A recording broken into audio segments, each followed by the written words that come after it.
Francis, thanks for joining us. You were competing at a time, of course, you were at Seoul 88 when the Ben Johnson scandal erupted. Yeah. Those must have been interesting times, and looking back to then and where we are now, how far do you think anti-doping and has come, and how much has WADA contributed to that? Thankfully, I think anti-doping has come a really long way since then. In those days, I think there was significant distrust about the institutions that run sport. Well, there wasn't a WADA then, but I think WADA has really been helpful in getting us where we're getting. I mean, this new code that we have is tremendous improvement over the last one that we have, and some of us hope that it'll continue to evolve in that direction.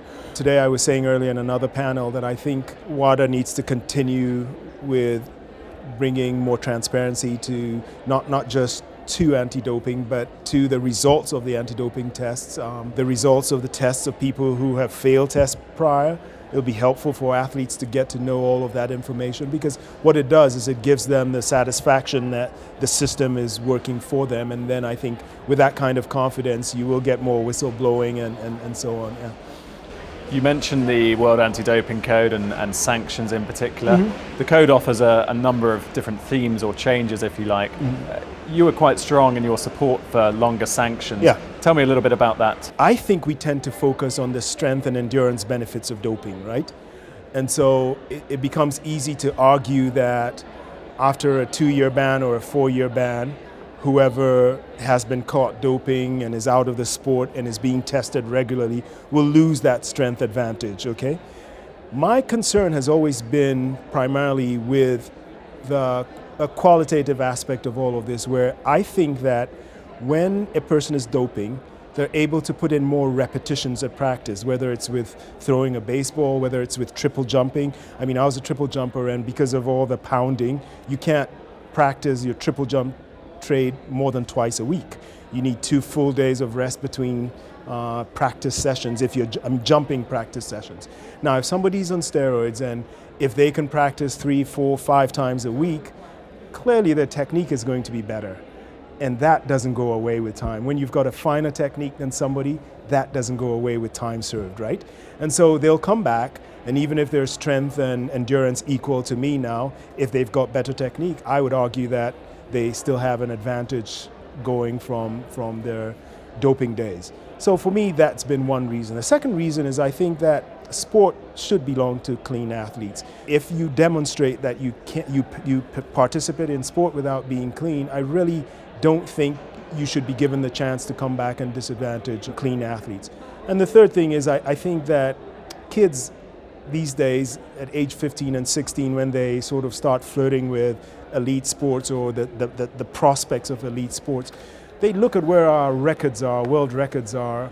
It's very easy for kids just to skirt sport and say, well, I'll just do it recreationally, or I'll move on to something else, because some of those records have gotten to a point now where if you're 16 or 17 or 18 and you look at them, it's difficult to say, I can attain these from where I am at age 18 if I don't get assistance from doping.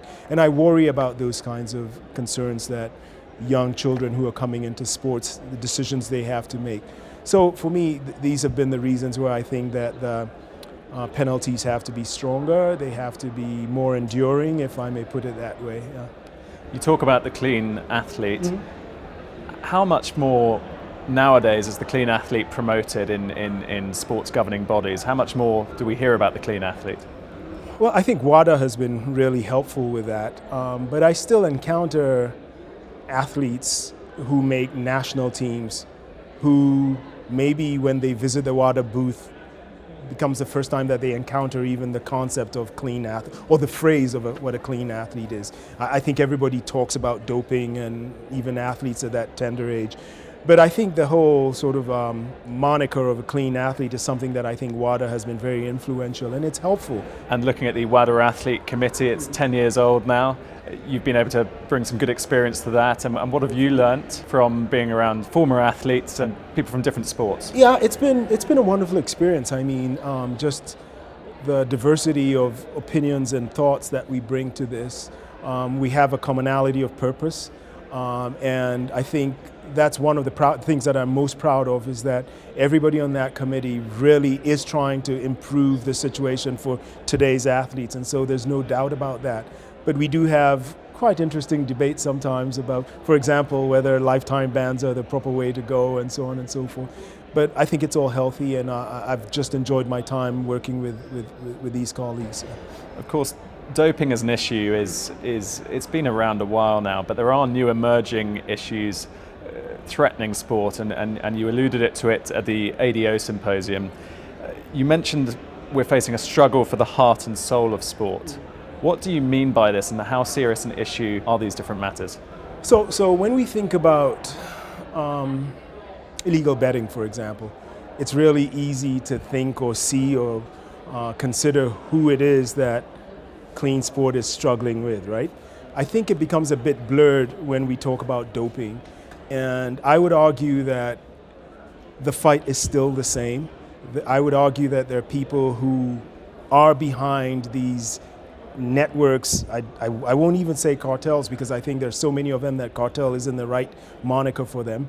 But these networks of people who promote doping in sport, I think that there are people who are behind them who are doing it for a reason. And so I think that's who the struggle is with. And I think it's imperative that we not lose this battle. I think it's imperative that sport remains clean for the young boys and girls, men and women who have committed to use sport as a way in which they socialize themselves into global society.